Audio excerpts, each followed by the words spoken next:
नमस्कार दोस्तों, अभी मेरे साथ है पत्रकार सुधांशु थपलियाल जी। और सुधांशु थपलियाल जी पर एक मुकदमा दर्ज हो रखा है। और रात को 11 बजे पांच पांच सब इंस्पेक्टर सुधांशु थपलियाल जी के घर पर आए और इनको उठाकर थाने में लेकर गए। आखिर ऐसा क्या हुआ कि पांच पांच सब इंस्पेक्टर को सुधांशु थपलियाल जी को रात को 11 बजे उठाना पड़ा? जानते हैं थपलियाल जी से, क्या हुआ था भाई जी? देखिए, हमारे शहर में जनवरी महीने में इसी साल एक एक्सीडेंट हुआ था और उसमें एक लड़की की मौत हो गई थी जी। तो वो जो एक्सीडेंट था, जिसकी वो गाड़ी थी, जी। वो हमारे शहर का मतलब माना जाना व्यक्ति है, करोड़पति आदमी। और आपको तो पता है कि पैसे वाले के पास तो फिर कानून तो उसके लिए क्या है। तो उसमें ये हुआ, फिर जो ड्राइवर था वो वहाँ से फरार हो गया। लगभग 12-13 दिन बीत गए, पुलिस उसको पकड़ नहीं पा रही थी। उसके बाद जो उसकी माता थी, जो बेचारी लड़की जो मरी थी, उसकी माता थाने में चक्कर काट काट के कि उसको पकड़ लो, लेकिन पुलिस उसे नहीं पकड़ पा रही थी।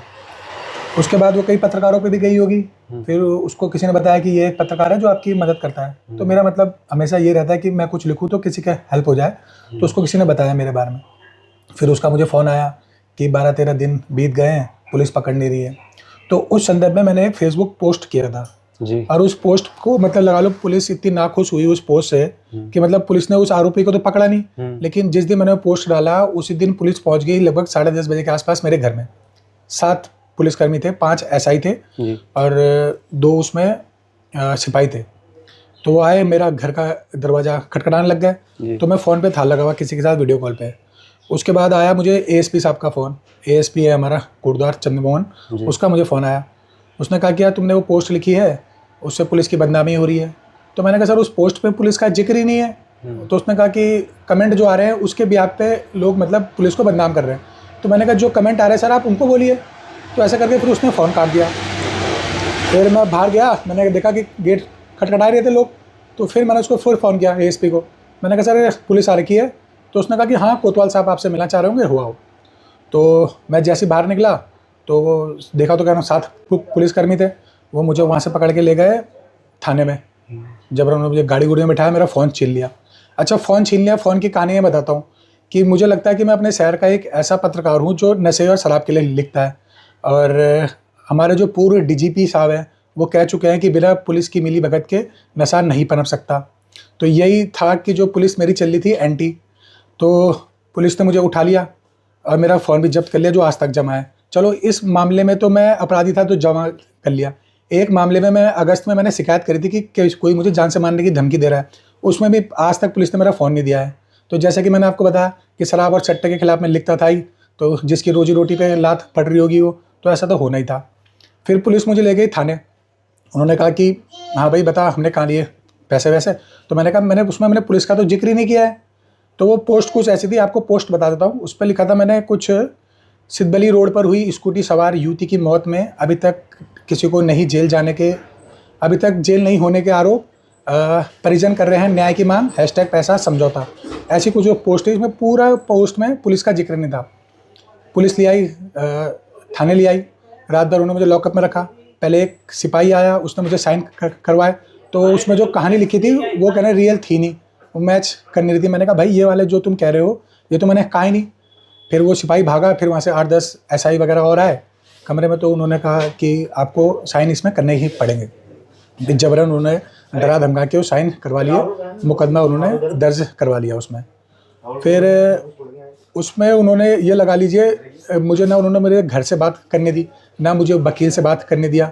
उन्होंने मुझे एक 35 का नोटिस दिया, जो उन्होंने मुझे 12 घंटे गिरफ्तार करने के बाद दिया। बल्कि जब वो मुझे घर आए तो ना उनके पास कोई वारंट था, ना कुछ नोटिस दिया था। तो ऐसा करके फिर पुलिस ने मेरे खिलाफ जो है पूरा गेम किया। फिर उसमें मैं गया राज्य शिकायत प्राधिकरण।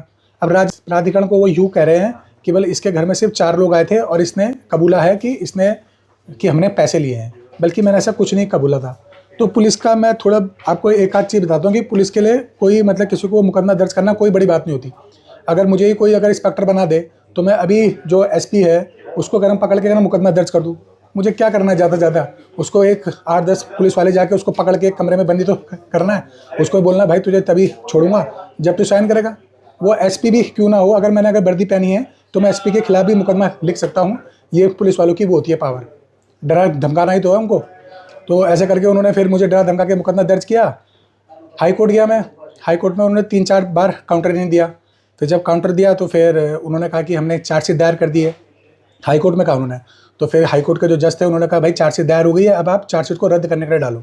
वो सितंबर का मामला था और अभी कुछ दिन पहले तक मैं कोर्ट गया अपने निचली कोर्ट, तो मैं वहाँ पूछ रहा हूँ कि चार्जशीट आई है, तो कोर्ट वाले मना कर रहे हैं कि चार्जशीट नहीं आई है। तो ऐसे करके जो है पुलिस गेम करती है। और बाकी तो जो केसों के साथ हो तो आप देख ही रहे हैं। चार्जशीट कब से नहीं आई? चार्जशीट ये लगा लो, उन्होंने अगस्त में मेरी हेयरिंग थी हाई कोर्ट में, और उसमें चार्जशीट में सितंबर में मेरी हेयरिंग थी, तो उन्होंने कहा कि हमने अगस्त में चार्जशीट दायर कर दी है निचली कोर्ट में।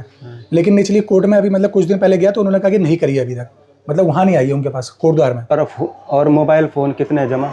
मोबाइल फ़ोन मेरे 2 जमा है। एक में तो चलो मैं अपराधी उन्होंने बनाया, वो तो चलो ठीक है, चलो उसमें भी वो चलो, लेकिन जिसमें मैं शिकायत करता था वो वाला फ़ोन भी तक उन्होंने अभी तक लिया है। सोचो कि मतलब पुलिस कैसे टॉर्चर कर रही है कि मैं वो हूँ शराब और सट्टे के खिलाफ मैं लिखता हूँ, तो पुलिस का वो थाई में एंटी। मतलब आप अगर थाने में अगर शिकायत करने जा रहे हो तो पुलिस आपका मोबाइल ले लेगी और सालों साल तक आपका मोबाइल वापस नहीं करेगी। हाँ, अगर आप कहना शिकायत करता भी है कि किसी ने आपको गाली दे दी या किसी ने कुछ कर दिया, तो आपका पुलिस फ़ोन रख सकती है। उसका जीता जाता उदाहरण मैं हूँ। और सुनवाई के नाम पे कुछ नहीं है। फिलहाल राज्य प्राधिकरण में मेरी तारीख चल रही है, तो उससे उम्मीद है मुझे कि काफ़ी कुछ हो सकता है, क्योंकि मैंने बड़े बड़े अधिकारी को भी उसमें जांच बिठाई, जैसे कि इन्होंने भी किया। राजीव जो है आईजी, उसने भी कहना जांच के दिए थे आदेश, लेकिन वो जांच कहाँ गई आज तक मुझे पता नहीं। मैं तो केसों को ही बोल रहा हूँ, राजीव से बढ़िया तो किसी सिपाही से कहना जाँच की मांग कर ले, तो क्या पता तेरी जाँच हो जाए। राजीव का आदेश वहाँ कोई नहीं सुनता है। ये है हालात।